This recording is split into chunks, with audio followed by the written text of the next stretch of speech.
পুরো পৃথিবী জুড়ে চলছে তৃতীয় বিশ্বযুদ্ধের উত্তেজনা।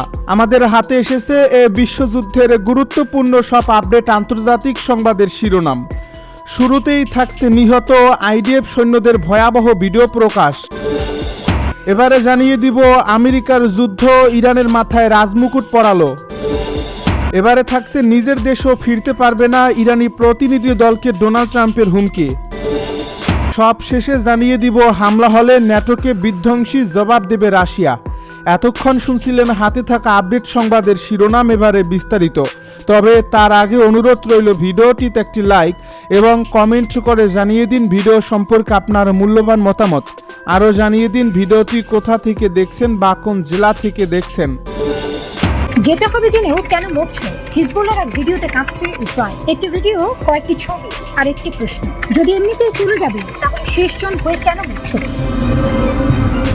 হিজবুল্লাহ এই বার্তাটা ছেড়ে দিল ঠিক সেই মুহূর্তে যখন ইসরায়েলি মিডিয়া নিজেই লেবাননের যুদ্ধক্ষেত্রকে বলছে বিপর্যয়। যখন একদিনে 4 জন সেনা মারা গেছেন, একজন ব্যাটালিয়ন কমান্ডার নিহত হয়েছেন, আরো 5 জন আহত। বুলেট দিয়ে নয়, একটি প্রশ্ন দিয়ে ইসরায়েলের বুকে ছুরি বসিয়ে দিল হিজবুল্লাহ। আর এই পুরো ঘটনার পেছনে যে শক্তি দাঁড়িয়ে আছে নীরবে, কৌশলী ও দৃশ্যভাবে, তার নাম ইরান।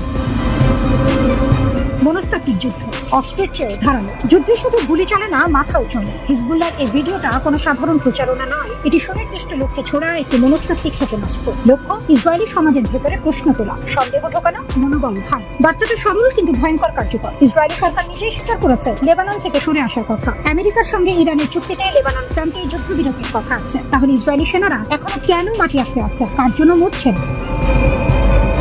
এই প্রশ্নটা যখন একজন ইসরায়েলি মা করেন, যখন একজন সৈনিকের বাবা করেন, তখন সেটা আর শুধু প্রশ্ন থাকে না, সেটা রাজনৈতিক চাপ হয়ে ওঠে। নেতানিয়াহুর উপর চাপ। হিজবুল্লাহ জানে এই খেলা, আর এই খেলা শিখিয়েছে ইরান। একদিনে 5 সেনা, ইসরায়েলি মিডিয়া বলছে বিপর্যয়। কাফার তেবনি, দক্ষিণ Lebanon. Hezbollah anti tank missile বা বিস্ফোরকবাহী ড্রোন সরাসরি আঘাত করলো একটি ইসরায়েলি ট্যাঙ্কে। 4 জন নিহত, তাদের মধ্যে 52তম ব্যাটালিয়নের কমান্ডার, যিনি মাত্র কয়েকদিন আগে দায়িত্ব নিয়েছিলেন।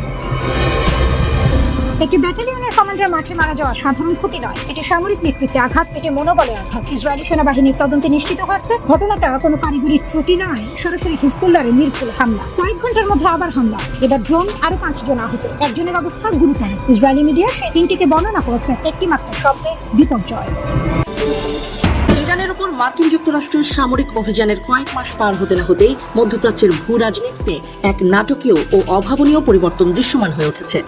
গত ফেব্রুয়ারিতে মার্কিন প্রশাসনের যে লক্ষ্য ছিল ইরানকে সামরিক শক্তিতে পর্যদস্ত করে আঞ্চলিক ক্ষমতা থেকে পুরোপুরি সরিয়ে দেয়া, আজ জুন মাসের শেষে এসে সেই পরিকল্পনায় যেন এক উল্টো চিত্র তৈরি করেছে। ইরান কেবল তার সামরিক সক্ষমতাকে টিকিয়ে রাখেনি, বরং যুদ্ধের অভিজ্ঞতা কাজে লাগিয়ে এক নতুন ও শক্তিশালী অধ্যায়ের সূচনা করেছে। ওয়াশিংটনের দীর্ঘদিনের কৌশলগত ব্যর্থতার ইতিহাসে এটি নতুন কোনো ঘটনা নয়।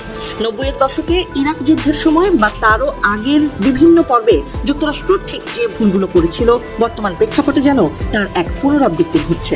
মার্কিন থিঙ্ক ট্যাঙ্কগুলোর তাত্ত্বিক গবেষণার উপর ভিত্তি করে নেওয়া সিদ্ধান্তগুলো মাঠ পর্যায়ের বাস্তবতায় বারবার মুখ থুবড়ে পড়েছে। এটি স্পষ্ট যে কোনো রাষ্ট্রের নিজস্ব ভৌগোলিক ও রাজনৈতিক অস্তিত্বকে কেবল আকাশপথে বোমা বর্ষণ করে বদলে দেওয়া সম্ভব নয়।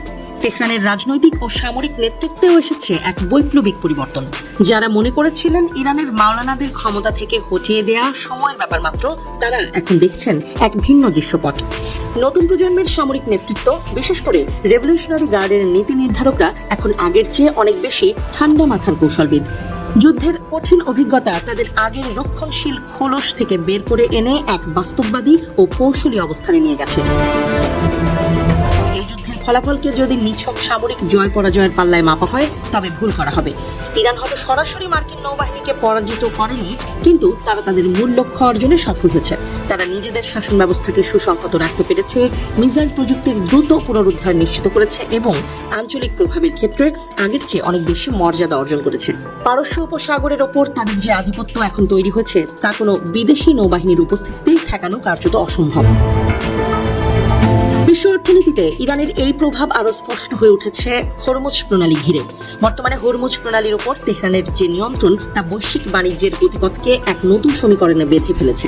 মার্কিন প্রশাসন ফেব্রুয়ারিতে যে পূর্ণ বিজয়ের দাবি করেছিল, মাত্র কয়েক মাসের ব্যবধানে সেই দাবি বাস্তবে রূপ পায়নি। উল্টো যুদ্ধের পরোক্ষ প্রভাব আর কৌশলগত ব্যর্থতা মার্কিন নেতৃত্বের ভাবমূর্তিকে উপসাগরীয় দেশগুলোর কাছে বড় ধরনের সংকটের মুখে ঠেলে দিয়েছে। মধ্যপ্রাচ্যের দেশগুলো, বিশেষ করে সৌদি আরব সহ অন্যরা এখন বেশ সতর্ক। তারা বুঝতে পারছে যে ইরানকে সাময়িকভাবে দুর্বল ভাবাটা ছিল বড় ধরনের ভুল। কোনো দেশই প্রতিবেশী শক্তিশালী রাষ্ট্রকে এড়িয়ে গিয়ে দীর্ঘমেয়াদী আঞ্চলিক নিরাপত্তার নিশ্চয়তা দিতে পারে না। আমেরিকান যুদ্ধ বিমানগুলো হয়তো একসময় ফিরে যাবে, কিন্তু তেহরান তার ভৌগোলিক অবস্থানে অটল থাকবে। আর এই চিরন্তন সত্যটি আঞ্চলিক রাজনীতির নতুন মেরুকরণকে অনিবার্য করে তুলেছে। মার্কিন গোয়েন্দা সংস্থাগুলো ইরানের সামরিক প্রস্তুতি নিয়ে হয়তো সঠিক তথ্যই দিয়েছিল, কিন্তু নীতি নির্ধারকদের রাজনৈতিক বিচারের ত্রুটি ছিল স্পষ্ট। তারা ভেবেছিল ইরানের ধৈর্য আর সংযম তাদের দুর্বলতার লক্ষণ। বৈশ্বিক জ্বালানি সরবরাহের অন্যতম প্রধান রুট হরমুজ প্রণালী নিয়ে ইরানের সঙ্গে নতুন করে চরম উত্তেজনায় জড়িয়েছেন যুক্তরাষ্ট্রের প্রেসিডেন্ট ডোনাল্ড ট্রাম্প। তেহরানের সঙ্গে চলমান আলোচনা ব্যর্থ হলে ওয়াশিংটন এই গুরুত্বপূর্ণ জলপথের পূর্ণ নিয়ন্ত্রণ নিতে পারে বলে সাফ জানিয়ে দিয়েছেন তিনি। একই সঙ্গে সুইজারল্যান্ডে আলোচনায় অংশ নেওয়া ইরানি প্রতিনিধি দল এবং মধ্যপ্রাচ্যে ইরানের আঞ্চলিক মিত্রদের প্রতিও কঠোর সামরিক হুঁশিয়ারি দিয়েছেন মার্কিন প্রেসিডেন্ট। রোববার মার্কিন সংবাদ মাধ্যম ফক্স নিউজকে দেওয়া প্রায় 20 মিনিটের এক টেলিফোন সাক্ষাৎকারে ট্রাম্প বলেন, প্রয়োজনে আমরা হরমুজ প্রণালীর নিয়ন্ত্রণ নেব। ইরান যদি কোনো চুক্তিতে না আসে তাহলে আমরা সেখান থেকে টোল আদায় করব। এর আগে শনিবার ইরানের রাষ্ট্রীয় গণমাধ্যমে দেশটির সামরিক নেতৃত্বের বরাত দিয়ে একটি প্রতিবেদন প্রকাশ করা হয়। সেখানে বলা হয়, লেবাননে যুদ্ধবিরতি চুক্তি লঙ্ঘনের অভিযোগে ইসরায়েলের কর্মকাণ্ড এবং যুদ্ধ অবসানের প্রাথমিক সমঝোতার প্রথম ধাপ বাস্তবায়নে যুক্তরাষ্ট্র ব্যর্থ হয়েছে। এর প্রতিবাদে তেহরান হরমুজ প্রণালী সম্পূর্ণ বন্ধ করে দিতে পারে বলে হুমকি দেয়। ইরানের এই হুমকির 24 ঘন্টার মাথায় ট্রাম্পের পক্ষ থেকে এমন নজিরবিহীন প্রতিক্রিয়া এলো। ফক্স নিউজকে দেওয়া সাক্ষাৎকারে প্রেসিডেন্ট ট্রাম্প ইঙ্গিত দেন, পরিস্থিতি আরও জটিল হলে ইরানের বিরুদ্ধে যুক্তরাষ্ট্র পুনরায় সামরিক অভিযান চালাতে পারে। সুইজারল্যান্ডে মার্কিন ভাইস প্রেসিডেন্ট জেডি ভ্যান্সের সঙ্গে বৈঠকে অংশ নেওয়া ইরানি কর্মকর্তাদের সরাসরি হুঁশিয়ারি দিয়ে ট্রাম্প বলেন, আপনারা যদি হরমুজ প্রণালী বন্ধ করেন তাহলে আপনাদের আর কোনো দেশই থাকবে না। আমি ইরানি কর্মকর্তাদের পরিষ্কার বলে দিয়েছি, তোমরা নিজেদের দেশেও অক্ষত ফিরে যেতে পারবে না। মার্কিন প্রেসিডেন্ট পুনরায় উল্লেখ করেন যে যুক্তরাষ্ট্র হরমুজ প্রণালীর অভিভাবক হিসেবে ভূমিকা পালন করতে পারে। একই সঙ্গে এই পথ দিয়ে পরিবাহিত বৈশ্বিক তেলের 20% ওপর নিয়ন্ত্রণ বা বিশেষ সুবিধা পাওয়ার বিষয়টি মার্কিন প্রশাসন বিবেচনায় রাখছে বলেও জানান তিনি।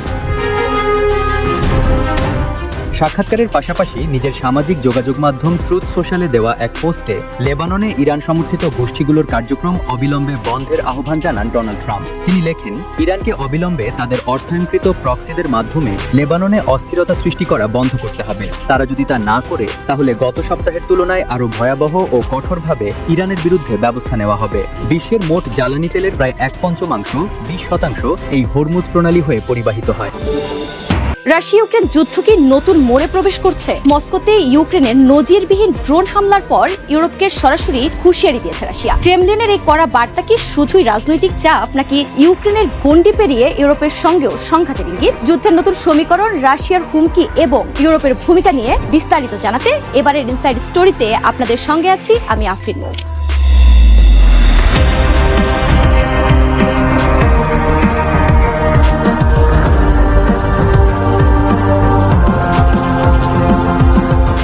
রাশিয়া ইউক্রেন ইস্যুতে পুরো ইউরোপ অঞ্চল যেন পুনরায় উত্তাল হয়ে উঠল। রাশিয়ার হৃদয় মস্কোতে ইউক্রেনের ভয়াবহ ড্রোন হামলার পর ইউক্রেন সহ পুরো ইউরোপের উদ্দেশ্যে হুঙ্কার তুলল রাশিয়া। এবার কি ইউরোপের বিরুদ্ধে অ্যাকশনে যাবে ক্রেমলিন? ইউক্রেনের সীমানা ছাড়িয়ে এবার ইউরোপের বিরুদ্ধেও কি যুদ্ধে জড়াবে মস্কো?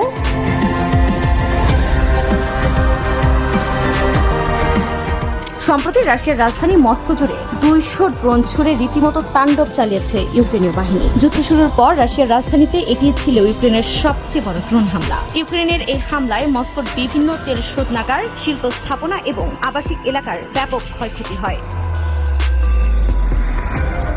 মধ্যপ্রাচ্যে ইরান যুক্তরাষ্ট্র যুদ্ধ যেখানে প্রায় শেষ হবার পথে, সেখানে দীর্ঘ 4 বছরের বেশি সময় ধরে চলা যুদ্ধ ক্রমশই আরো ভয়ঙ্কর রূপ নিচ্ছে। রাশিয়া এবং ইউক্রেন দুদেশই একে অপরকে লক্ষ্য করে ভয়াবহ হামলা চালাচ্ছে, ফলে যুদ্ধটি আরো বড় পরিসরে ছড়িয়ে পড়তে পারে বলে শঙ্কা প্রকাশ করেছেন বিশ্লেষকরা।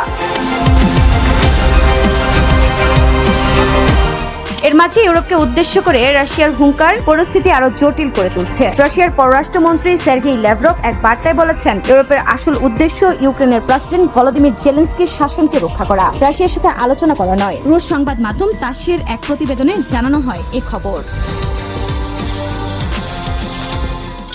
ল্যাভরভ জোর দিয়ে বলেছেন যে ইউরোপ আগে থেকে ইউক্রেনকে রাশিয়ার বিরুদ্ধে ব্যবহার করে আসছে। তাদের উদ্দেশ্য জেলেনস্কি শাসনকে শক্তিশালী করা এবং রাশিয়ার বিরুদ্ধে চলমান সংঘাতে ইউক্রেনকে একটি উৎক্ষেপণ মঞ্চ হিসেবে টিকিয়ে রাখা। রাশিয়ার সাথে আলোচনার ভিত্তিতে সমস্যার সমাধান করা ইউরোপের উদ্দেশ্য কোনো কালেই ছিল না।